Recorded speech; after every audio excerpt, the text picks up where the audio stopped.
Shu Hui, autumn wind at Enfolded Vale, in response to fiat. The autumn wind rises in the enfolded vale, and a rugged air shakes river and mountain. Bent over pine trees atop 1,000 ridges, and confused rain between the two mounds.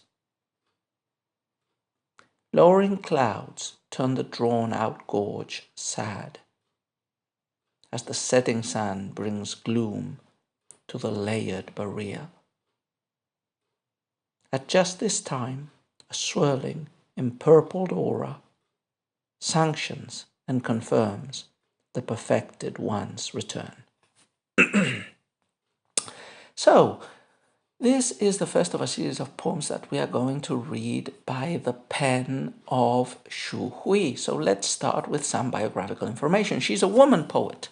In fact, she is the first recorded Tang dynasty female poet. Now, we've talked about other female poets before, like Xue Tao, Li Ye. We've mentioned Yu Xuanji. They're probably the most well-known Tang female poets.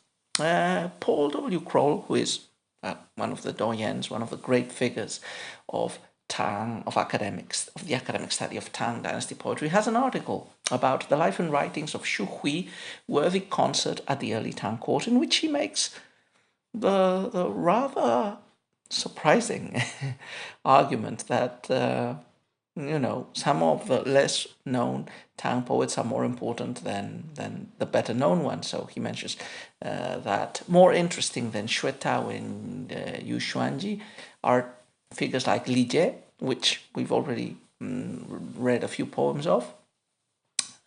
He says, like, her 18 remaining poems show more range and skill than either Xue Tao or Yu Xuanji. He also mentions the Lady of the Flower Stamens, Hua Rui Furen.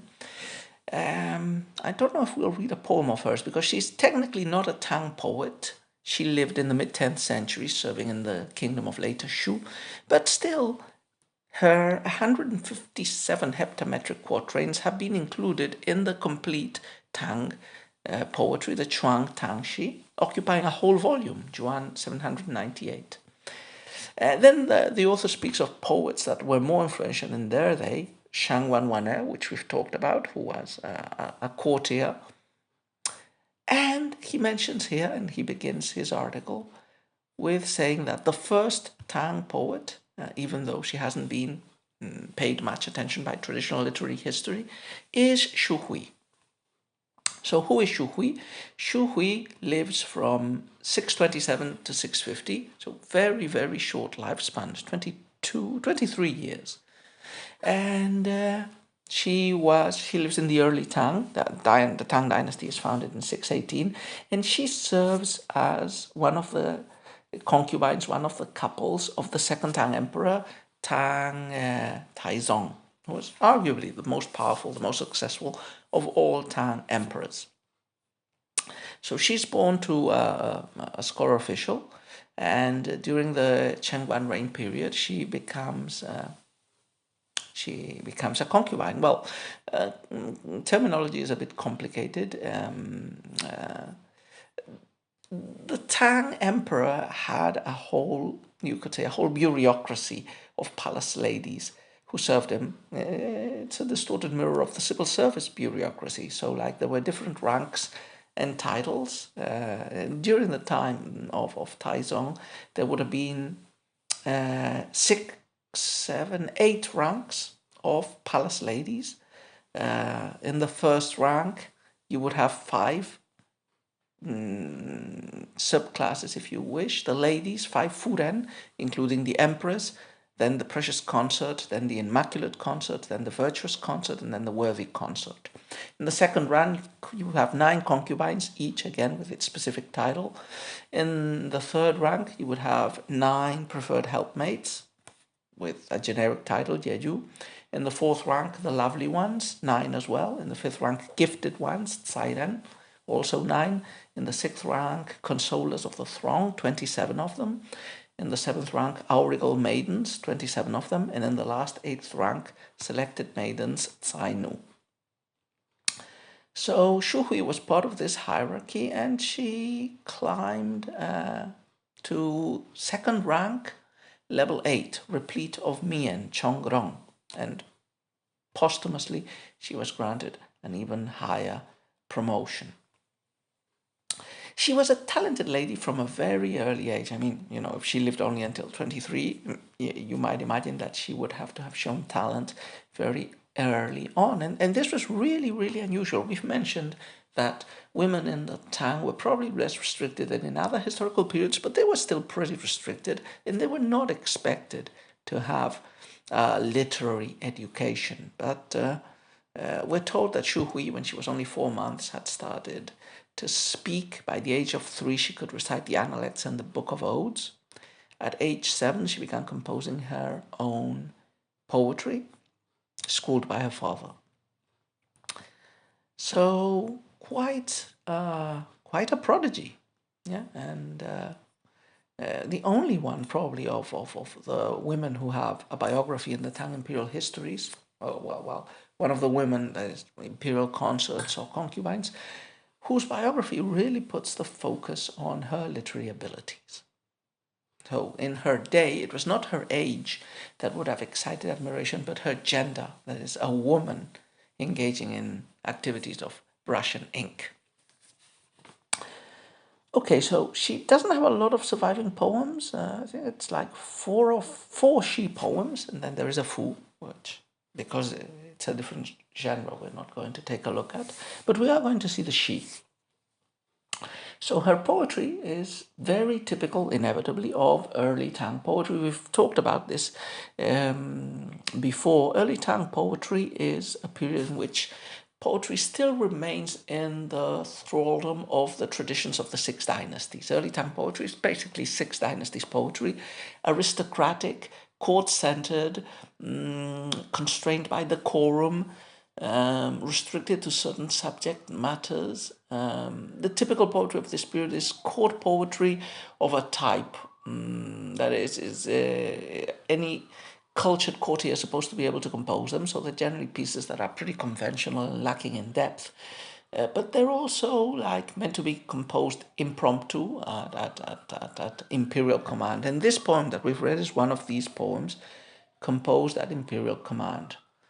We don't imagine the background for the poem that is given to us by Kroll says that there is an imperial progress.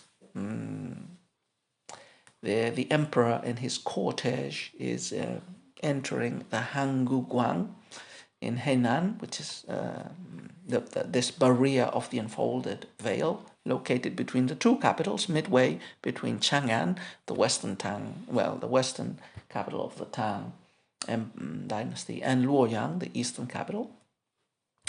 And this poem would have been composed on the spot in reply to an order from the emperor when they were returning to the western capital after a brief stay in the east.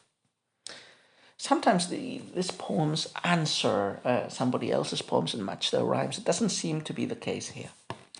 Now the poem, I'm looking at a bilingual version here, is 1, 2, 3, 4, 5, 6, 7, 8. It's pentasyllabic, 8 lines, so it looks like a regulated poem. Remember, regulated verse really only come into its own in the late early Tang or in the high Tang, that's in the 8th century, is when they crystallize as a fixed form. But, there are examples of experiments from before, and definitely from the early Tang, and this one would seem to pretty much adopt the form of what would later become a regulated poem, except perhaps for some metrical or parallelistic constraints. The topic of the poem is already mentioned, autumn wind at Enfolded Vale, in response to fiat. So we're in the autumn season. Remember, autumn is generally associated in China and in Chinese poetry with sadness, melancholy, bittersweetness. It's beautiful, but it also harkens to topics of death, decay, of the coming winter. Still, this is a poem composed in the imperial present, so it can't be too dark or pessimistic. It has to be celebratory of the emperor and of the landscape. So this is landscape and seasonal poem, but also it's a poem by imperial command and one that will celebrate somehow or other the emperor who has commissioned this poem. So as you will see, the poem includes many elements of autumn, and including the sadness of autumn, which is juxtaposed or extended to the sadness of the landscape, especially in the third couplet. But it's also very landscapey. It describes as this area, the Enfolded Vale, which was a culturally rich and significant area of China, and those cultural connections and references are made explicit in the poem. And finally, the poem ends with a little bit of flattery, as would be appropriate for a poem in response to an imperial command. Let's take a look at the poem couplet by couplet. So, first couplet. The autumn wind rises in the enfolded vale, and a rugged air shakes river and mountain. So we are in a beautiful landscape, a mountainous landscape, mountains and water. Shanshui is also a conventional Chinese association of characters meaning landscape, so natural landscape poetry.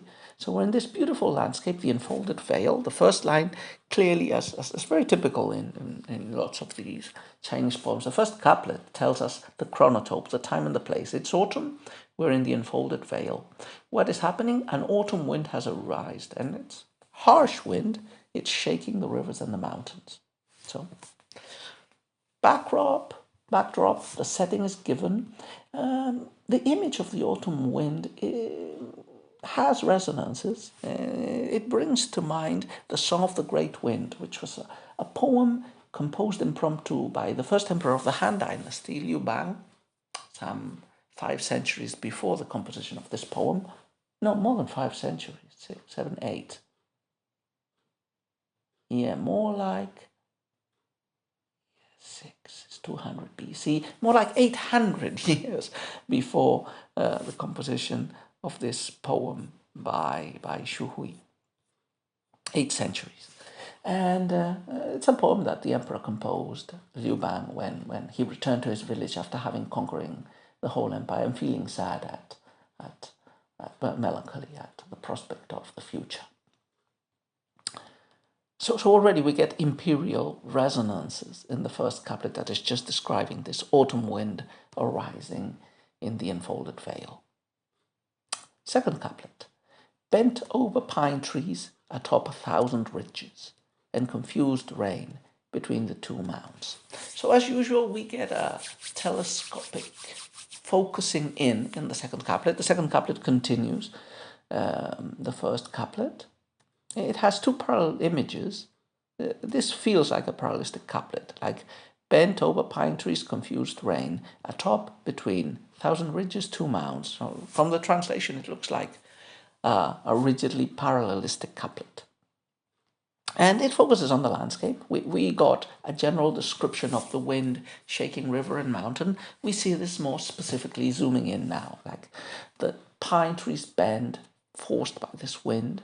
And there's a confused rain, maybe because the wind is pushing it, between the 2 mounts. So we get more specifics of the landscape and of the shakiness. The 2 mounts also evokes historical associations of the area of the enfolded vale. The 2 mounts refer to the 2 peaks of Mount Eriao, where the mythical emperor Gao of the Xia dynasty was supposed to have been buried. The other peak is where King Wen of the Zhou dynasty would have taken shelter in a rainstorm. Third couplet, which also feels parallelistic. Lowering clouds turn the drawn-out gorge sad, as the setting sun brings gloom to the layered barrier. So the third couplet also feels parallelistic. Lowering clouds, setting sun, drawn-out gorge sad, layered barrier gloomy. So we continue with more specific details of the landscape. The third couplet, though, brings in the typical associations of sadness and melancholy with autumn. So there was a confused rain. The clouds from which that rain is stemming are giving a sad, melancholy look to the drawn-out gorge. So we get the heavenly image, the clouds, and the earthly image, the gorge, drawn out, extended. And both of them creating this feeling of sadness. And also the setting sun, typical image of the passage of time, of death, end of day, end of the year, end of the season. So the setting sun also brings gloom to this layered barrier. Layered because it has many mountains going up. It's a mountain pass barrier. But the poem doesn't end on a melancholy note. It ends, on the contrary, on a celebratory one. At just this time, a swirling in purpled aura sanctions and confirms the perfected one's return. Remember, this poem is composed when the emperor is at Enfolded Vale with his cortege. It's autumn. He's going back to the capital, to the heartland. Well, to the western capital, which is the main capital of the Tang, Chang'an. So this return also connotes, extra connotations are given to this return. So why does a purple aura appear in the twilight? A purple aura is associated with the appearance of transcendent beings, like the Taoist transcendent men or gods.